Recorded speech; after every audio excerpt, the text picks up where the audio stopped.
अस्सलाम वालेकुम प्यारे बहन भाइयों, क्या हाल है। उम्मीद करता हूँ आप सब ठीक ठाक होंगे। अल्लाह पाक आप सबको अपनी हिफ्ज़ व अमान में रखे, आमीन सुम्मा आमीन। तो आज की वीडियो शुरू करने से पहले एक छोटी सी रिक्वेस्ट होती है हमारी कि जो हमारे चैनल पर नए होते हैं वो हमारे चैनल को कर ले सब्सक्राइब और साथ वाली घंटी को जो है ना दबा दे।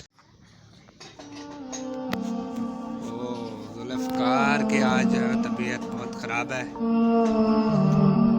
ये देखे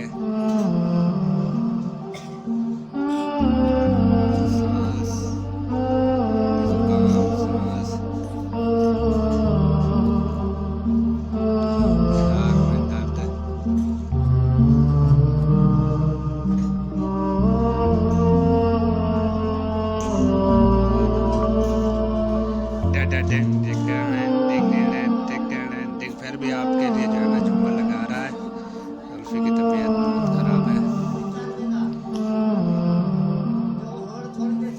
बुखार तबीयत हो गई है इसकी ख़राब, जुकाम हो गया है, खांसी हो गई है। ये देखें इसको जो है ना इसकी तबीयत ख़राब हो गई है। दुआ करें, डॉक्टर के पास जा रहे हैं इसकी दवाई लेने। दुआ कर दिया सब।